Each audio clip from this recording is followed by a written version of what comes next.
It was 1993, and my life was a mess of bad decisions and recklessness.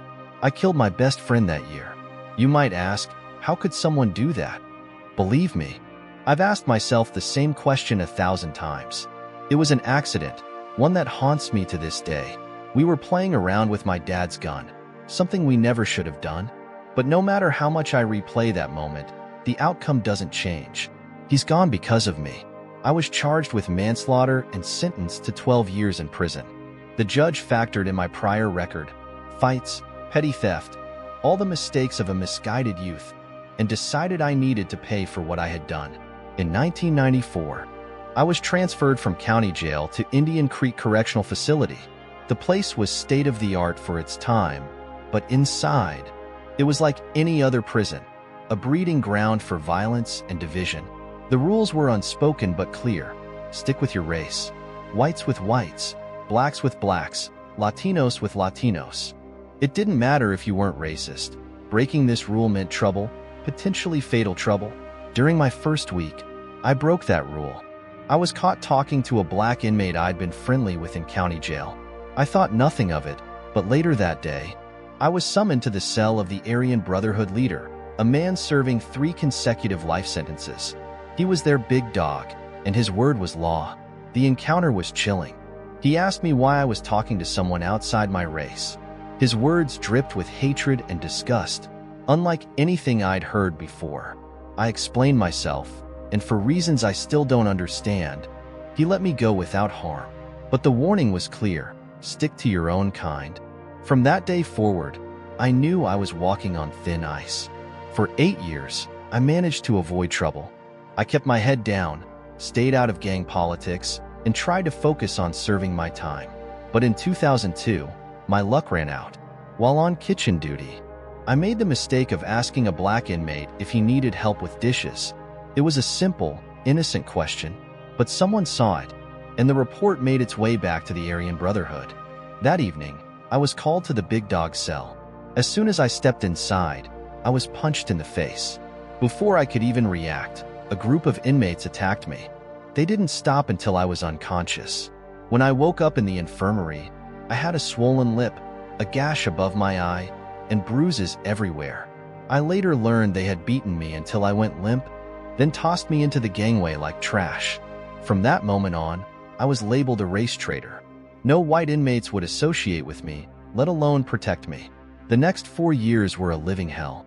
I was jumped regularly, assaulted, and robbed of my commissary. Eventually, I told my dad to stop sending money, so there would be nothing left for them to take. One day, I'd had enough.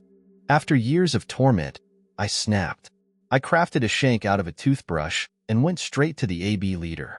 I stabbed him, not enough to kill, but enough to send a message. I wasn't going to be their punching bag anymore. But prison is a place where violence only breeds more violence. 5 months before my release, he retaliated. I never saw it coming. He had smuggled in a sharp piece of metal and slashed my stomach from one side to the other. I collapsed, blood pooling around me as guards rushed to lock down the prison. I felt myself slipping away, and then it happened. I left my body. I looked down and saw my lifeless form lying on the floor. The nurses and guards worked frantically to save me, but I felt nothing for that body. No fear, no sadness, just detachment. Suddenly, I felt a force pulling me downward. The air grew thick with screams, agonized wails, and guttural cries. The heat was unbearable, like standing in the center of a raging inferno. When I landed, I found myself on a jagged, rocky surface surrounded by flames. The air was suffocating, the heat searing. I whispered, "Hello?" And immediately, all the screaming stopped. A chilling laugh echoed around me. "Welcome home, Sam," a voice said.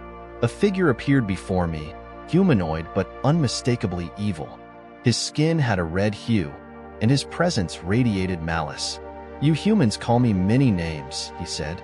"I prefer Lucifer." I was terrified. He began to show me my life.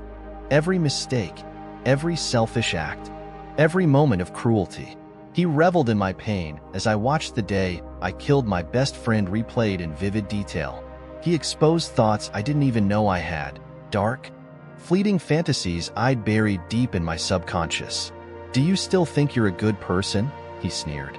Desperate, I cried out, "Jesus, God, forgive me." At the mention of their names, Lucifer recoiled, shrieking in pain. The ground beneath me cracked, and I felt myself being pulled upward. The flames and darkness faded as I ascended into light. When I reached the light, I saw Danny, my best friend. He was waiting for me, smiling with a kindness that broke my heart. I fell to my knees and begged for his forgiveness. Though he didn't speak, I felt his forgiveness wash over me. He told me, without words, that I wasn't meant to stay. "Your time isn't up," he said. "You have more to do." I woke up in the infirmary, gasping for air. The nurse screamed and fainted, and the doctor rushed in, shocked that I was alive. "We thought we lost you," he said. The attack left me with a massive scar and a lifetime of reflection. Since that day, I've become a born-again Christian. I strive to atone for my past, knowing that forgiveness is a gift, not a guarantee. Every day, I carry the weight of my mistakes, but I also carry hope. I now know that even in our darkest moments, redemption is possible if we seek it with sincerity. Even as I write this, I feel the lingering fear of being marked. In prison, once you're an enemy of the AB, you're marked for life. But I trust in God's protection. I know that no matter what happens, there is a greater plan, and there is always hope. What do you think of my story?